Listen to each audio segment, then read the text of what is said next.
Spain-France on Tuesday. It's a match fit for a final, as they say, another cliche in World Cup terms. Who's your Yeah. tellus player to watch in that one?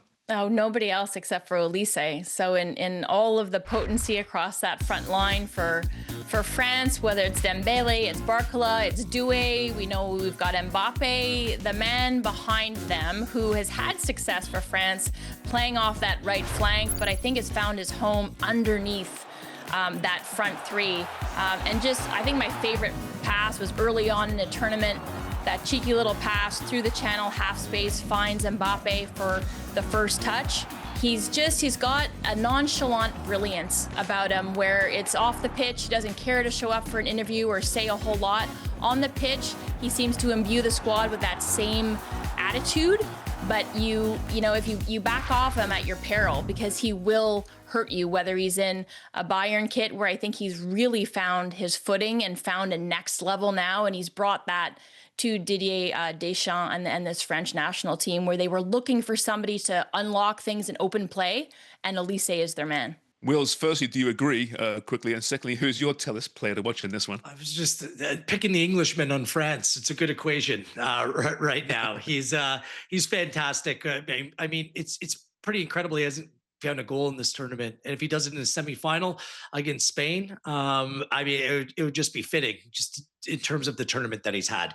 My tellus player to watch, I was entrusted with looking at the Spanish side, and I was scrolling through my FOTMob app, which is fantastic, by the way. And the highest rated Spanish player is Pedro Porro.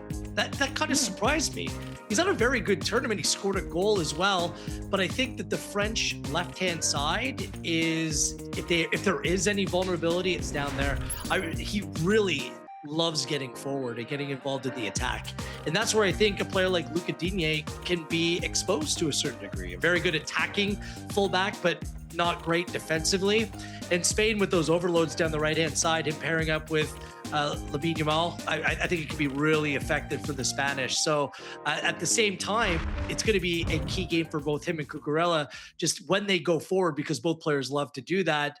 Not be burned with what's going on in behind them. That's why Morocco was playing it so safe. And quite frankly, a lot of teams have played France so safe because they're worried about Olise and Mbappe and Dembele getting in behind. So if there's an area they can get forward, I think it's down that right-hand side of Spain. So it's going to be a real tactical chess match, and I'm really looking forward to seeing how it plays out. Wills, France are the favourites in this one, just about. And for the first time in this tournament, not overwhelming favourites. Do you think they should be the favourites just about over Spain there? Are those odds fair to you? France at plus 135? These odds make me want to back Spain in this game, but I don't think I want to back anything within 90 minutes. And the three-way betting is very difficult, the way that some of these games end up, being played very safe, or teams completely throwing everything at it in the final stages. We've seen a lot of games go to extra time, and a lot of these games have been finishing by just one goal either way. But I think that Spain has a real chance here. Like, no team has a better attack than France. There's no doubt about that. But this Spanish team beat France 2 years ago in the Euros, and they beat them in the Nations League as well. In fact, Lamine Yamal came out and said, I think that the French are worried about us. What are you asking about us being worried about them?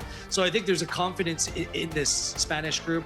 I also, not just the left-hand side, I think Upamecano, 80 minutes of a game, he's like otherworldly, but he's prone to errors. I just wonder if Spain are able to keep the ball and apply a little bit more pressure, whether there might be some hiccups across that French back line. Like, they haven't had a test like the Spanish team.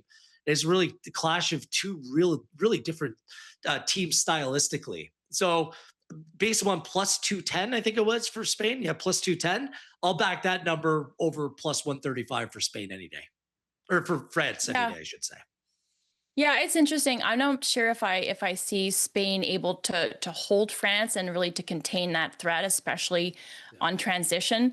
But I think, Cucurella, you mentioned, obviously Porro on the opposite side. I think it it makes them dynamic. I really tried to say that word differently there. It didn't come off again.